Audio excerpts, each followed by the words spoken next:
Hey, you! Before you watch this, pause the video and subscribe to SemiPro right now. YouTube, what is crack-lackin'? It is Scott from SemiPro here, and today we're going to be talking about the remaining free agents in the NFL.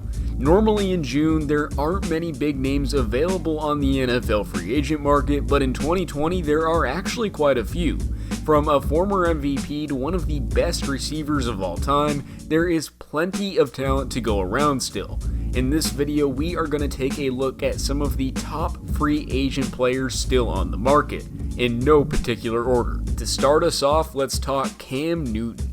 Maybe the most anticipated name still around, Cam is on the market after his divorce with the Panthers. His time there saw incredible highs like his 2015 MVP season where he led them to the Super Bowl, but also incredible lows. Cam is undeniably a great talent who can make things happen, but needs to stay healthy and prove his consistency. His window as a starter, at least in terms of Week 1 2020, is likely closed and he will have to find a backup role. He previously said that he would not do that, but has since backed off of that statement.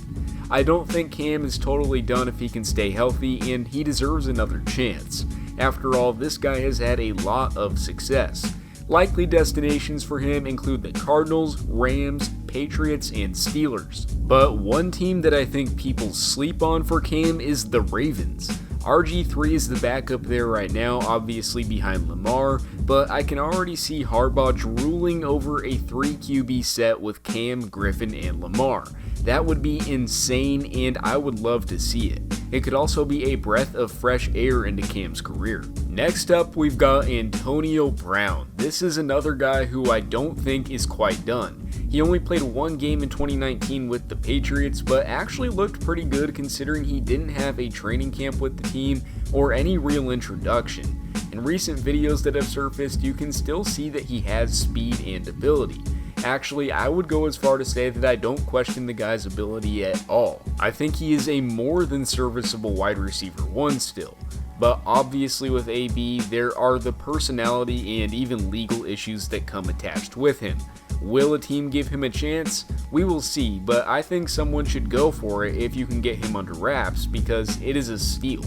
Possible destinations for AB include the Ravens, Jets, Buccaneers, and Rams, although that is all speculation.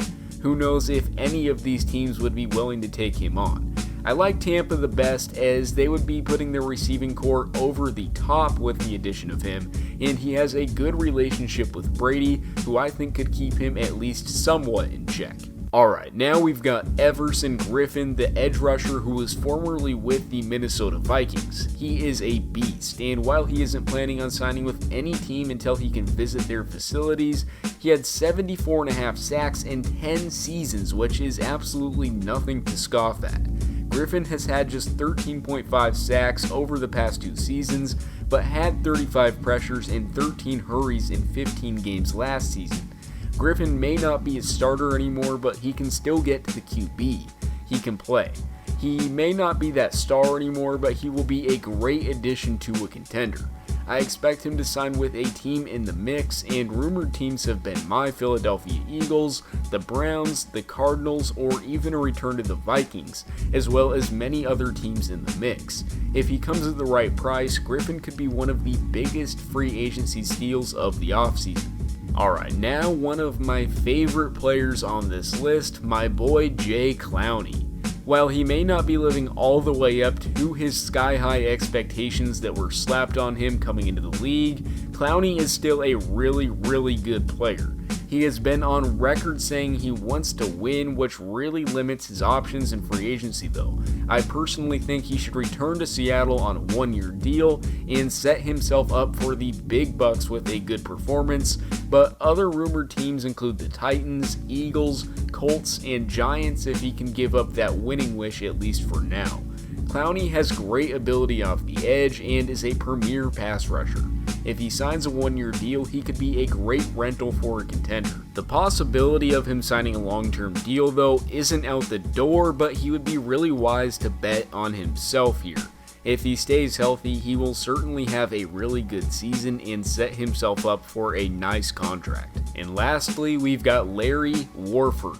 Warford is a guard who most recently played for the Saints, and he isn't the biggest name, but he can provide a lot of stability on the line.